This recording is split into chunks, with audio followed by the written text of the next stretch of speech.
আসসালামু আলাইকুম। কেমন আছেন সবাই? আশা করি কাছে অথবা দূরে যে যেখান থেকে আমার ভিডিওটি দেখছেন অথবা শুনছেন সবাই ভালো আছেন। আলহামদুলিল্লাহ, আল্লাহ তাআলার অশেষ রহমতে আমরা সবাই ভালো আছি। সবাইকে ওয়েলকাম করছি জান্নাতের সুখের নীড়ে আমার নতুন আরও একটি লাইফস্টাইল ব্লগ ভিডিও দেখার জন্য। আমি জান্নাত। এখন সকাল 7:30 বাজে আর আমি এখানে সকালে নাস্তা বানাবো। আজকে আলুর পরোটা, তারই কিছুটা প্রিপারেশন নিয়ে রেখেছি। ভিডিওর শুরুতেই সবাইকে একটা রিকোয়েস্ট করে নিচ্ছি, প্লিজ আমার ভিডিওটি ভালো লেগে থাকলে একটা লাইক দিয়ে ভিডিওটা কন্টিনিউ করবেন। আপনার ছোট্ট একটা লাইক আমার জন্য খুবই গুরুত্বপূর্ণ। আপনারই মতো আরও অনেকের কাছে আমার ভিডিওটি পৌঁছে দিতে সাহায্য করবে এবং নতুন দিনের আরও একটি ভিডিও মেক করার অনেক উৎসাহ জাগিয়ে তুলবে। আর প্লিজ কেউ ভিডিওটা টেনে দেখবেন না অথবা স্কিপ করবেন না, আশা রাখছি ভালো লাগবে। এখানে আমি আলুর পরোটাগুলো বেলে নিয়েছি, এখন ভেজে নিব। সংসার জীবনে আমার একটা মজার গল্প শুনবেন? চলুন আজকে আপনাদের একটা গল্প শোনাই। এই যে আলুর পরোটা এখন দেখছেন কত সুন্দর ফুলকো ফুলকো পরোটা হচ্ছে, তবে আমার সংসার জীবনের শুরুতে ওর বাবা আমার কাছে আলুর পরোটা খাওয়ার আবদার করেছিল। আমিও তাকে বানিয়ে দেবো বলে কথা দিয়েছিলাম, তবে কখনো বানাইনি বলে এজন্য একটু ভয় পাচ্ছিলাম। বর্তমান সময়টা তো অনলাইনে ভরপুর, তবে কথা হচ্ছে তখন আমার অনলাইন সম্পর্কে কোনো ধারণাই ছিল না। এখন তো সবাই না পারলেও ইউটিউব দেখে চেষ্টা করে বা একটু ধারণা নিতে পারে, কিন্তু তখন আমার ইউটিউব সম্পর্কে কোনো ধারণাই ছিল না। নিজের মতো করে বানানোর চেষ্টা করেছিলাম। এর মানে যে আমি খুব আগের কথা বলছি তা কিন্তু না, আমি 2018 সালের কথা বলছি। তখন কিন্তু আমার ইউটিউব সম্পর্কে কোনো ধারণাই ছিল না। তো কি আর করার, বানিয়ে দিব যখন বলেছি। তো সব সময় তো আম্মু বানিয়ে আমাকে খাইয়েছে। আমি কিভাবে বানাবো সেটা বুঝতে না পেরে আলুগুলোকে সিদ্ধ করে তার মধ্যেই আটা দিয়ে দিয়েছিলাম। মানে এখন যেরকম একটা আলুর পুর দিয়ে পরোটাটা বেলে নিই, তখন সেটা করিনি, আমি আলুটা দিয়েই আটাটা মেখেছিলাম। তারপরে রুটির মতো গোল করে বেলে নিয়ে ভেজে নিয়েছিলাম পরোটার মতো। ওর বাবাকে যখন খেতে দিয়েছিলাম সে কিন্তু চুপচাপ খেয়ে নিয়েছিল, কিচ্ছু বলেনি। তবে আমি যখন খেয়েছিলাম আমার কাছে স্বাদটা একটু ভিন্ন রকম লেগেছে, যে আলুর পরোটা তো এরকম হয় না। পরবর্তীতে আম্মুর থেকে জানতে পারলাম রেসিপিটা পুরো অন্যরকম, অন্যভাবে বানাতে হবে। তো ওই যে একটা শিক্ষা হয়ে গিয়েছে, তারপরে কিন্তু আলুর পরোটা আর কখনো বানাইনি। বেশ অনেক বছর পরে আবার যেন কি একটু মনে করে একটু ট্রাই করেছিলাম এই ইউটিউব দেখেই। আর তারপর থেকে কিন্তু মাশাআল্লাহ এখন আলুর পরোটা আমি খুব ভালোভাবে এবং পারফেক্ট বানাতে পারি। তো সবারই কিন্তু সংসার জীবনে এরকম ছোট্ট ছোট্ট দুষ্টু মিষ্টি গল্প থাকেই, বিশেষ করে রান্না নিয়ে। কারণ আমরা যেহেতু নতুন রাঁধুনি, তখন অনেক ধরনেরই তখন ভুল হয়ে থাকে। আস্তে আস্তে ধীরে ধীরে সময়ের সাথে সাথে কিন্তু আমরা সব কিছুই শিখে যাই। আজকের পরোটাটা বানানোর সময় আমার সেই মিষ্টি গল্পটার কথা মনে পড়ে গিয়েছে, আর তাই আপনাদের সঙ্গে একটু শেয়ার করলাম। আসলে সংসার জীবনে সুখে থাকতে না কখনো টাকার প্রয়োজন হয় না, ছোট ছোট এরকম দুষ্টু মিষ্টি গল্প দিয়েই কিন্তু অনেক সুখে থাকা যায়। আমার সংসারটা কিন্তু আমি একদম শূন্য থেকে শুরু করেছিলাম, যেখানে কিছুই ছিল না, শুধুমাত্র আমরা দুজন ছিলাম।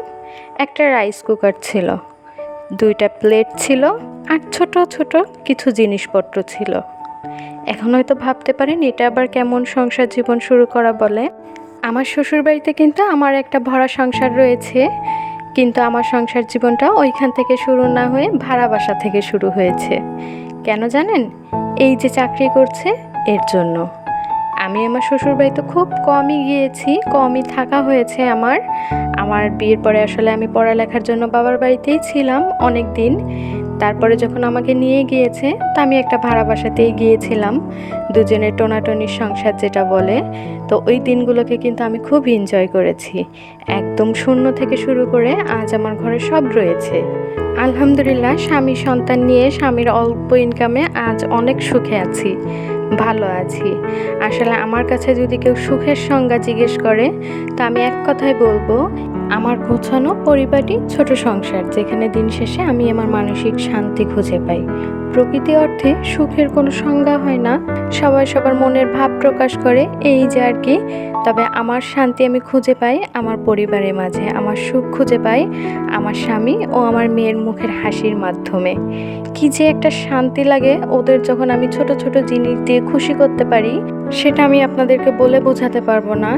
আসলে সুখে থাকতে গেলে না টাকা পয়সার প্রয়োজন হয় না, কারণ পুরুষ কখনো সৌন্দর্যে আটকায় না, আর নারীরা কখনোই টাকা পয়সায় আটকায় না। সুখে থাকতে একে অপরের প্রতি ভালোবাসা, বিশ্বাস, সম্মান এগুলো থাকলেই যথেষ্ট। টাকা পয়সার প্রয়োজন হয় না, অল্প আয়ে মৃত ব্যয় হলে তাতেই সুখী থাকা যায়। জীবনে চাহিদা যত কম রাখবেন, হতাশা থেকে তত দূরে থাকতে পারবেন। আজ আমার সংসারটা সুখে পরিপূর্ণ। আল্লাহর রহমতে একটি রহমত দান করেছে আমাকে। রাতে বাসায় ফিরে ওর বাবা যখন মুচকি হাসি দিয়ে জিজ্ঞেস করে, মা মেয়ের দিনটা আজকে কেমন গেল, তখন আমার সংসারের কোনো অভাবই আমাকে ছুঁতে পারে না। মনের ভিতর থেকে একটা শান্তি অনুভব হয়, মনে হয় আমি সব থেকে সুখী ব্যক্তি। এখানে অভাব বলতে কিন্তু আবার কেউ ভাববেন না যে একবেলা না খেয়ে রয়েছে, এমনটা কিন্তু নয়। ওই যে বিলাসিতা করে যেগুলো, ওগুলোর কথাই বলছি। আমাদের জীবনে বিলাসিতা নেই, তবে সুখের কিন্তু কোনো কমতি নেই। আলহামদুলিল্লাহ, আল্লাহ তাআলার অশেষ রহমতে আমরা সবাই অনেক সুখে আছি।